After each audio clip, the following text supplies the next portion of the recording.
नमस्कार, स्वागत है आप सभी का हमारे YouTube channel today news UP पर। आप जानेंगे इस चैनल के माध्यम से उत्तर प्रदेश की तमाम छोटी एवं बड़ी खबर। तो वीडियो के अंत तक बने रहें। साथ ही चैनल को सब्सक्राइब नहीं किया है तो सब्सक्राइब करके बेल आइकन को प्रेस कर लें। और आप यूपी के किस जिले से न्यूज को देख रहे हैं कमेंट में जरूर बताएं। तो चलिए खबर को शुरू करते हैं, जानते हैं आज का मुख्य समाचार। सीएम योगी का सख्त निर्देश, त्योहारों में अराजकता फैलाने वालों पर करे कार्रवाई। मुख्यमंत्री योगी आदित्यनाथ ने कहा कि पर्व और त्योहारों की आड़ में अराजकता और अव्यवस्था फैलाने वाले लोगों पर सख्त कार्रवाई की जाए। पर्व त्योहारों पर होने वाले आयोजनों के संबंध में धर्मगुरुओं के साथ साथ जनप्रतिनिधियों के साथ भी संवाद स्थापित की जाए। पूजा मंडप, पंडालों व रामलीला मंचन के आसपास साफ सफाई व सुरक्षा के विशेष प्रबंध की जाए। विसर्जन मार्ग सहित अन्य सड़कें गड्ढा मुक्त रहें। लखनऊ वासियों के लिए खुशखबरी, पाए सुकन्या योजना का लाभ। सुकन्या समृद्धि खाता जन्म से 10 वर्ष तक की आयु वर्ग की किसी भी बेटी के नाम से मात्र 250 रुपए के शुरुआती निवेश के साथ लखनऊ जीपीओ में खोला जा सकता है। इसमें वर्तमान में सबसे अधिक 7.6% की चक्रवृद्धि ब्याज की दर के अलावा सुकन्या की उच्च शिक्षा तथा शादी विवाह के उपलक्ष्य में समय से पहले निकासी की सुविधा उपलब्ध है। यह निवेश बचत योजना महिला सशक्तिकरण की दिशा में एक महत्वपूर्ण कदम है। मदरसों में शिक्षकों की भर्ती में खत्म होगी उर्दू की अनिवार्यता, सरकार को भेजा प्रस्ताव। प्रदेश के अनुदानित मदरसों में शिक्षकों की भर्ती में उर्दू की अनिवार्यता खत्म की जाएगी। इस बारे में एक प्रस्ताव उत्तर प्रदेश मदरसा शिक्षा परिषद की ओर से एक प्रस्ताव शासन को भेजा गया है। यह जानकारी परिषद के रजिस्ट्रार आरपी सिंह ने दी है। उन्होंने बताया कि राज्य के अनुदानित मदरसों में वैकल्पिक विषय हिंदी, अंग्रेजी, गणित, विज्ञान आदि वैकल्पिक विषय पढ़ाने वाले शिक्षकों की भर्ती की योग्यता में उर्दू की अनिवार्यता खत्म करने का प्रस्ताव शासन को भेजा गया है। स्वीकृति मिलते ही यह नई व्यवस्था लागू हो जाएगी। नहीं होगा अखिलेश और शिवपाल का गठबंधन, चाचा भतीजा ने एक ही दिन अलग अलग फूंका चुनावी गुल। लंबे समय से चली आ रही खींचतान के बाद आज आखिरकार अखिलेश और शिवपाल की राहें अलग अलग दिखाई दी।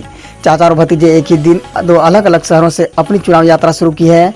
एक और अखिलेश ने जहां कानपुर से विजय यात्रा निकाली तो शिवपाल ने मथुरा से सामाजिक परिवर्तन यात्रा के साथ चुनावी शंखनाद किया। बसपा प्रमुख शिवपाल सिंह यादव की ओर से सपा के सामने गठबंधन के लिए समझौते को दी गई आखिरी तारीख खत्म हो गई है। पेट्रोल डीजल की बढ़ती कीमतों ने महंगाई में लगाए आग, माल भाड़े में हुई बढ़ोतरी।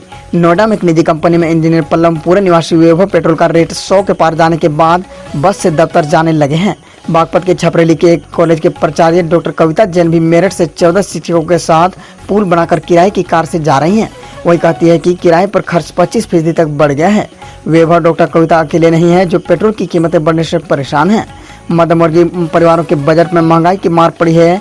एक साल में पेट्रोल की कीमतें 29 और डीजल 21 रुपए प्रति लीटर तक बढ़ी हैं। यूपी सरकार का ऐलान, विश्वविद्यालय टॉपरों के नाम से भी बनेगा गौरव पथ। उप मुख्यमंत्री डॉक्टर दिनेश शर्मा ने सोमवार को नेताजी सुभाष चंद्र बोस राजकीय महिला स्नातकोत्तर महाविद्यालय लखनऊ के नवनिर्मित पीजी ब्लॉक का लोकार्पण किया।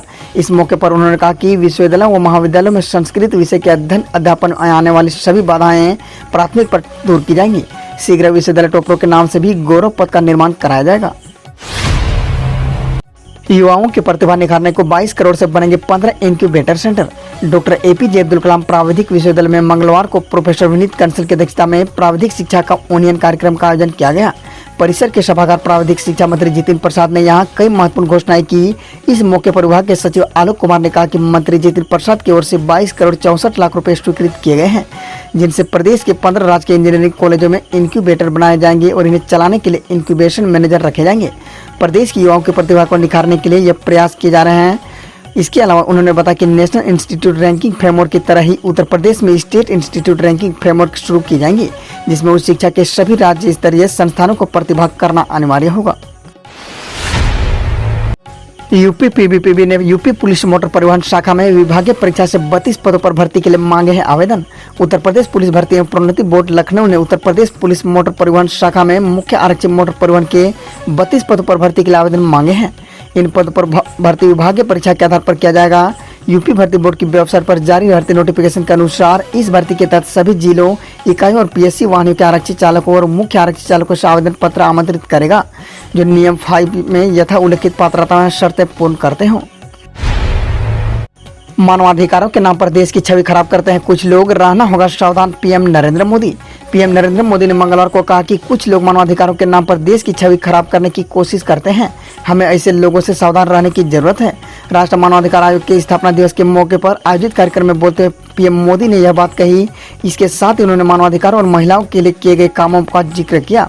पीएम मोदी ने कहा कि महिलाओं की सुरक्षा के लिए 701 स्टॉप सेंटर स्थापित किए गए हैं, जहां मेडिकल, पुलिस, मेंटल काउंसलिंग और लीगल हेल्प दी जाती है।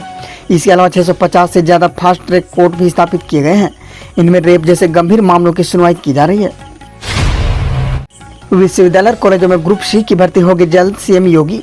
प्रदेश के राज्य विश्वविद्यालय और सहायता प्राप्त महाविद्यालयों में तृतीय श्रेणी के रिक्त पदों पर भर्ती के संबंध में जल्द फैसला होने की उम्मीद है। भर्ती का अधिकार पहले की तरह विश्वविद्यालय और महाविद्यालय को ही देने पर विचार चल रहा है। उत्तर प्रदेश विश्वविद्यालय महाविद्यालय शिक्षक महासंघ के आह्वान पर गत 5 अक्टूबर को सभी जिला मुख्यालयों पर दिए गए धरने में यह मुद्दा भी उठाया गया था। महासंघ का कहना है कि महाविद्यालयों में वर्षों से रिक्त तृतीय और चतुर्थ श्रेणी के कर्मचारियों की नियुक्ति की जाए, जिससे महाविद्यालयों के कार्यों प्रगति सुचारू रूप से चल सके। उत्तर प्रदेश की तमाम बड़ी खबरों से अपडेट रहने के लिए हमारे चैनल टुडे न्यूज को सब्सक्राइब करें और बेल आइकन को दबाना ना भूलें।